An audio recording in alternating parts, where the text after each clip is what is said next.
और अब समाचार विस्तार से।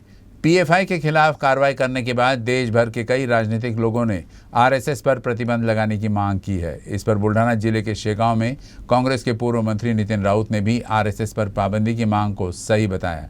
उन्होंने कहा कि फर्क सिर्फ इतना है कि कुछ बोलते हैं और कुछ नहीं। उनका ये इशारा कांग्रेस प्रदेश अध्यक्ष नाना पटोले की तरफ था। इस दौरान उन्होंने केंद्र सरकार पर भी निशाना साधा। साथ ही कहा कि आरएसएस पर पाबंदी की मांग का समय आया तो सभी काँग्रेसियों की एकमत होगी। एक लक्षात घ्या की सरकार केंद्रामध्ये भाजपची आहे, राज्यातही भाजपची सरकार आहे। मागणी करणं आणि त्याच्यावर ॲक्शन होणं हा भाग सर्वस्वी आमच्या हातात नाही आहे। आम्ही किती डोकं फोडलं तरी त्याची दखल कोणी घेणार नाही, त्यामुळे तो प्रश्नच येत नाही। मागणी करताय का काँग्रेस? मागणी करेल का? मागणी प्रत्येकाचीच आहे ना, कुणाची नाही आहे मागणी। देशामध्ये अनेक लोकांची मागणी आहे, काही बोलून दाखवतात, काही बोलत नाही। राहुल गांधी की भारत जोड़ो पदयात्रा शुरू हो गई है। यह पदयात्रा बुल्ढाना जिले से होकर गुजरेगी, इसलिए कांग्रेस नेता बाळासाहेब थोरात ने शेगांव का दौरा किया। इस दौरान उन्होंने कहा कि सभी जानते हैं कि वर्तमान सरकार कैसी बनी है और यह सरकार कब तक चलेगी, यह सुप्रीम कोर्ट के फैसले पर निर्भर करता है। खरं म्हणजे आता हे सरकार बनलं कसं हे आपल्या सर्वांना माहिती आहे, जनतेला माहिती आहे।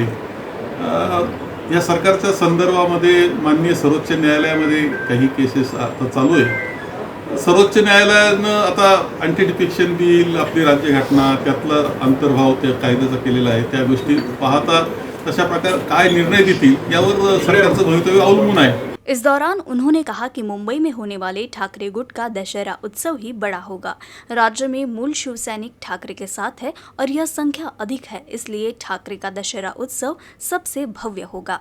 मेळावा असला तरी मला एक माहिती आहे की शिंदे गटाची आणि ठाकरे असले तरी ठाकरेंची शिवसेना ही समर्थ आहे चांगला मेळावा करण्याकरता।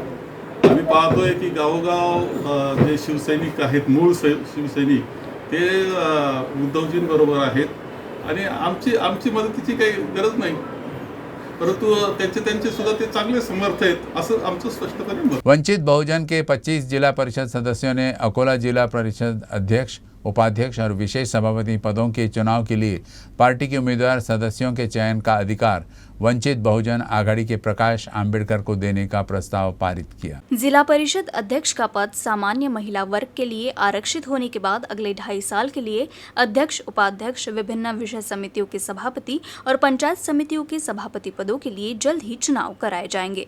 इसी पृष्ठभूमि में जिला परिषद में सत्तारूढ़ वंचित बहुजन आघाड़ी के पदाधिकारियों एवं सदस्यों की बैठक हुई। इसमें आगामी चुनाव के संबंध में सदस्यों का चुनाव करने के सभी अधिकार पार्टी के राष्ट्रीय अध्यक्ष एडवोकेट प्रकाश आंबेडकर को दिए जाने का सत्तापक्ष के गट नेता ज्ञानेश्वर सुल्तानी ने प्रस्ताव रखा। इस प्रस्ताव को सर्वसम्मति से मंजूर कर दिया गया। इस अवसर पर प्रदेश उपाध्यक्ष डॉक्टर धैर्यवर्धन पुणकर, जिला परिषद अध्यक्ष प्रतिभा भोजने, उपाध्यक्ष सावित्री राठौड़, समाज कल्याण सभापति आकाश रिसाट, प्रदीप वानखेड़े, दिनकर राव खंडारे सहित अन्य सदस्य उपस्थित थे। मल्हार सेना के सर सेनापति बबनराव रानगे ने विचार व्यक्त किया कि शासक जानबूझकर धनगर समुदाय की बुनियादी मांगों और सवालों की अनदेखी कर रहे हैं।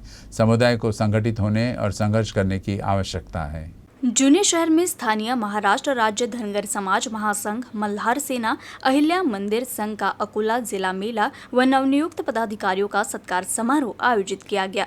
अध्यक्ष स्थान पर मल्हार सेना सरसेनापति बबनराव रानगे थे। बतौर मुख्य अतिथि अहिल्या महिला संघ प्रदेशाध्यक्ष डॉक्टर अलकाताई गोड़े, शरद वसतकार, बीड़ के अंकुश निर्मल, विभागीय अध्यक्ष अशोक देवकाते, पूर्व महापौर सुमनताई गावंडे, काशीराव साबले उपस्थित थे। इस अवसर पर जिलाध्यक्ष रमेशराव भाले, सरचिटनीस आनंदराव पुंडे, रेखाताई डांगी का सत्कार किया गया। संत गाडगे बाबा विचार समिति ने शिंदे फडणवीस सरकार द्वारा मंत्रालय से संत गाडगे बाबा तैलचित्र 10 सूत्री फलक को हटाने के विरोध में और जिस स्थान पर तैलचित्र था उसी स्थान पर तत्काल स्थापना के संबंध में अकोला के जिलाधिकारी को निवेदन दिया गया। शिंदे फडणवीस सरकार द्वारा मंत्रालय के भूतल पर स्थापित दशसूत्री कार्यक्रम तैलचित्र व दशसूत्री फलक को हटा दिया गया है। इससे राज्य के सभी गाडगे बाबा विचार प्रेमियों की भावनाओं को ठेस पहुंची है। निवेदन में सरकार को चेतावनी दी गई है कि बोर्ड को तुरंत लगाया जाए, अन्यथा राज्य के सभी गाडगे बाबा विचार प्रेमी राज्य भर में आंदोलन करेंगे। मंत्रालयामध्ये माननीय माजी मुख्यमंत्री उद्धवजी ठाकरे यांनी जे गाडगेबाबाचे तैलचित्र आणि दशसूत्री लावली होती आणि त्यांनी जाहीर केलं होतं की या दशसूत्री कार्यक्रमावर माझं राज्य चालेल, महाराष्ट्राचं शासन चालेल. ते दशसूत्री आणि गाडगेबाबाचा फोटो सध्याच्या सरकारने काढून टाकला आणि तो गाडगेबाबाचा अपमान आहे, गाडगेबाबांच्या दशसूत्री विचाराचा अपमान आहे. त्यासाठी आम्ही राज्यभर आंदोलन करत आहोत. अकोला जिल्हाधिकाऱ्यांना आम्ही निवेदन दिलं. समता परिषद, संभाजी ब्रिगेड, बाराबलुतेदार महासंघ, संत गाडगेबाबा जयंती उत्सव समिती आणि बहुजन वंचित आघाडीच्या वतीनं आम्ही आज निवेदन दिलं आणि शासनाला आम्ही इशारा दिला की येणाऱ्या 4 दिवसाच्या आत जर हे तैलचित्र पूर्ववत नाही लावलं तर आम्ही राज्यभर रस्त्यावर उतरून आणि आंदोलन करू. अकोला का महात्मा फुले जनता भाजी बाजार स्थल वाणिज्य के संकुल के लिए आरक्षित है. संकुल की स्थापना के लिए जगह अधिग्रहित करने की प्रक्रिया अवैध है और देश की सबसे बड़ी कॉरपोरेट कंपनियों को यह जगह देने के लिए बाजार के 1000 परिवारों की दुकान को ध्वस्त करने की साजिश रची गई है. यह आरोप महात्मा फुले जनता बाजार संघर्ष समिति द्वारा आयोजित एक प्रेस कॉन्फ्रेंस में लगाया गया. अकोला शहर के मध्य में स्थित जनता भाजी बाजार की जगह पर वाणिज्यिक संकुल, पुराने बस स्टेशन की जगह पर वाणिज्यिक संकुल और सिटी बसों के पार्किंग स्थल के लिए आरक्षित है. बाजोरिया मैदान की जगह ऑडिटोरियम के लिए आरक्षित है. 2018 में मनपा में भाजपा के तत्कालीन पदाधिकारियों ने जनता भाजी बाजार और पुराने बस स्टैंड की जमीन पर अग्रिम कब्जा करने के लिए उप मुख्यमंत्री देवेंद्र फडणवीस से पत्र व्यवहार किया था, जिसके अनुसार तत्कालीन जिलाधिकारी आस्तिक कुमार पांडेय ने स्थान का अग्रिम कब्जा देने की जानकारी संघर्ष समिति के अध्यक्ष सज्जाद हुसैन ने दी. इस बीच सज्जाद हुसैन ने आरोप लगाया कि 2018 में इन 2 आरक्षित भूखंडों का मूल्यांकन बाजार मूल्य के अनुसार 137 करोड़ रुपए से अधिक होने पर भी नगर निगम ने राजनीतिक दबाव में 26 करोड़ रुपए एकत्रित किए. परिणाम स्वरूप सरकार को 111 करोड़ रुपए से अधिक का वित्तीय नुकसान हुआ है. इस मौके पर उपाध्यक्ष पंकज मनियार, सलाहकार प्रदीप वखारिया, विजय तिवारी, पंकज शिवाल, तश्वर पटेल, नीलेश चिरानिया, जितेंद्र अग्रवाल आदि मौजूद थे. भाजी बाजार जे 1972ला वसलेला आहे त्या भाजी बाजाराला 2018 मध्ये महानगरपालिकेत एक ठराव घेण्यात येतो की ही जागा विकास कामासाठी आयोजित केलेली आहे, म्हणून तुम्हाला खाली करावयाची आहे ही जागा. आणि नोटिसेस पाठवल्या जातात 1768 व्यावसायिकांना आणि खाली करण्यासाठी नोटिसेस देऊन केवळ 7 दिवसात उत्तर द्या असं महानगरपालिकेचं पत्र नोटिसेसद्वारा दिलं गेलं. त्याचप्रमाणे जे आगाऊ ताबा आदेश होते दिनांक 13/6/18 रोजी जे जिल्हाधिकारी यांनी पारित केले होते त्या आदेशामध्ये जे त्रुट्या होत्या, सगळ्यात पहिली त्रुटी अशी आहे की महानगरपालिकेला अगर तुम्ही जागा देत आहात तर ती महानगरपालिकेची जागा आयुक्ताचे अर्ज पाहिजे, पण अर्जदार तिथे महापौर विजय अग्रवाल आहे आणि आमदार आणि तत्कालीन मुख्यमंत्र्यांसोबत बैठक झालेल्या आदेशानुसार आगाऊ ताबा आदेश पारित केला. आज 1000 व्यावसायिकांच्यावर तुम्ही अन्याय करून त्यांचा व्यापार उद्ध्वस्त करून राहिले आणि इथे विकास म्हणजे केवळ हे जे भाजप सत्ताधारी लोकांचा फक्त खिसे भरले गेले पाहिजे, त्यांचा विकास झाला पाहिजे. त्याच्या निषेधार्थ 1000 व्यापारी येत्या दिनांक 6 आणि 7 रोजी धरने आंदोलन करना 7 तारखेला. दशहरा के दौरान फूलों के दाम में बढ़ोतरी देखी गई है. इस साल लोग उत्साह से त्यौहार मना रहे हैं, जिस वजह से फूलों के दाम में बढ़ोतरी हुई है. इस साल दशहरा उत्सव के साथ मनाया जा रहा है. दरअसल कोरोना की वजह से पिछले 2 साल से त्यौहार सिर्फ रस्म बनकर रह गए थे, लेकिन इस साल त्यौहार के लिए लोगों का उत्साह चरम पर है. कोई भी त्यौहार हो उसमें फूलों का अलग महत्व होता है. दशहरा में भी फूलों की मांग काफ़ी बढ़ी है, जिससे फूल विक्रेता काफ़ी खुश है.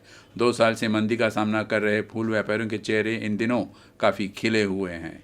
राष्ट्रीय गीत वंदे मातरम देश के लिए अभिमान है, लेकिन राज्य में वंदे मातरम पर एक नया विवाद शुरू हो गया है. वंदे मातरम को लेकर अबू आज़मी द्वारा दिए गए वक्तव्य पर नाराज़गी जताई जा रही है. भाजपा प्रवक्ता शिवराय कुलकर्णी ने भी अबू आज़मी के वक्तव्य का विरोध किया है. उन्होंने कहा कि जनता दोहरा रवैया अपनाने वालों को माफ़ नहीं करेगी. वंदे मातरम याच मंत्राने या देशाच्या स्वातंत्र्यासाठी हजारो क्रांतीवीरांनी आपलं बलिदान दिलं. अनेक महिलांना वैधव्य प्राप्त झालं, अनेक भगिनींचे भाऊ गेले, अनेक मातांचे पुत्र गेले.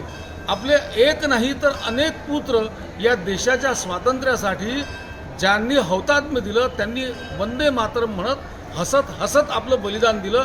त्या वंदे मातरम या महामंत्राचा आज अबू आझमी यांनी अपमान केलेला आहे. एकीकडे अल्लाचं नाव घ्यायचं, आम्ही फक्त अल्लाला मानतो असं सांगायचं, दुसरीकडे संविधानाचा वापर करायचा, संविधानाने आम्हाला सूट दिली आहे सांगायचं, आणि तोंडामध्ये बॅरिस्टर मोहम्मद अली जिना यांच्या द्विराष्ट्रवादाची भाषा वापरायची. जी भाषा जिनांनी वापरली होती आणि या देशाचे तुकडे केले होते, तीच भाषा आज अबू आझमी यांनी वापरलेली आहे. शिवसेना प्रमुख उद्धव ठाकरे और प्रदेश के मुख्यमंत्री एकनाथ शिंदे एक ही दिन दशहरा सभा करने वाले हैं, जिस पर भाजपा नेता डॉक्टर अनिल बोंडे ने अपनी प्रतिक्रिया देते हुए कहा कि मैं कोई ज्योतिष्य नहीं हूं जो दशहरे के आयोजन का भविष्यवाणी अभी से कर दूं. अब तो दशहरा के दिन ही पता चलेगा कि क्या होता है. शायद लोगों को दोनों के भाषण सुनने का मौका मिलेगा. नंतर 2 दिवसाच्या अगोदरचं भविष्य वर्तवायला काही मी ज्योतिषी नाही आहे. 2 दिवसानंतर निश्चितपणे आपल्याला माहीतच पडेल. परंतु लोकांना उत्सुकता यासाठी आहे की शिवसेना प्रमुख बाळासाहेब ठाकरे यांचे हिंदुत्वाचे विचार कोण प्रखरतेनं मांडतं, कोण शिवसेना प्रमुख कोणाच्या मुखामधून अवतरतात, हे पाहायसाठी मात्र निश्चितच सगळ्यांची उत्सुकता. दोन चॅनल लावून बसणार आहे आणि बाळासाहेबांचे शिवसेना प्रमुखांचे विचार कोण चांगलं पाहतो हे मी त्याच्यानंतर ताबडतोब सांगणार आहे. न्यूज़ रूम से बस इतना ही, लेकिन खबरों का सिलसिला आगे भी जारी रहेगा. आप देखते रहिएगा UCN अकोला न्यूज़.